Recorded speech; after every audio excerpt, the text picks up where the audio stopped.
Nous sommes avec Cokie Roberts, analyste politique. Merci de nous rejoindre, Madame Roberts. Bonjour à vous. La Floride est une étape déterminante dans la course à l'investiture républicaine en vue de la présidentielle contre Barack Obama. Des candidats ont été éliminés. La bataille se joue entre Mitt Romney et Newt Gingrich, deux hommes très différents.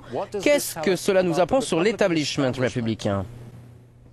Eh bien, l'establishment républicain tel qu'il est a pesé très lourdement contre Newt Gingrich.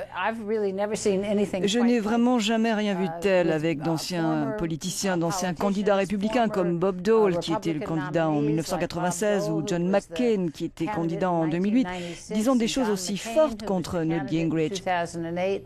Et ça semble marcher. Ça, ajouté à tout l'argent dont Mitt Romney dispose, ça l'a placé en tête devant Gingrich dans les derniers sondages en Floride.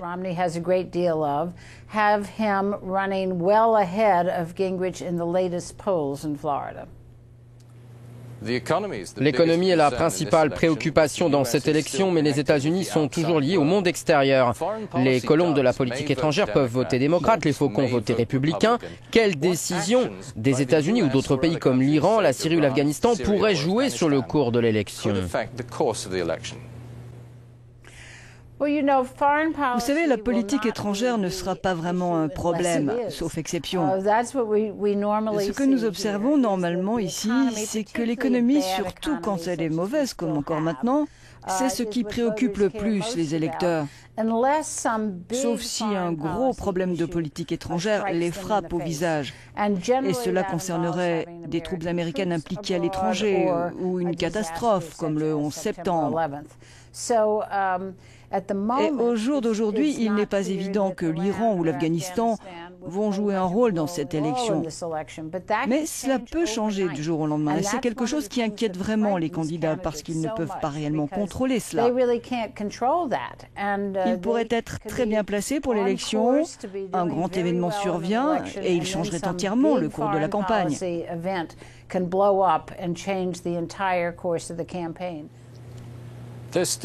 Il n'y a pas d'accord politique sur la façon de résoudre l'énorme dette et le déficit de l'Amérique.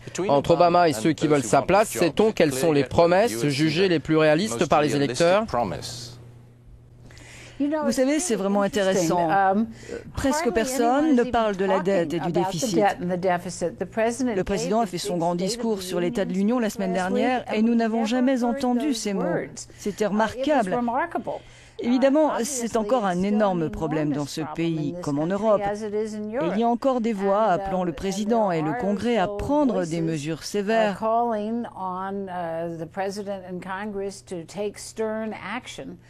Mais en fait, ils n'en ont pas vraiment parlé. C'est un sujet que naturellement personne ne veut vraiment aborder parce que les solutions sont toutes désagréables. Soit il s'agit de stopper des programmes que les gens apprécient, soit d'augmenter des taxes qu'ils détestent. Quel est le prochain grand rendez-vous électoral à suivre pour nous ? Début mars ? Oui.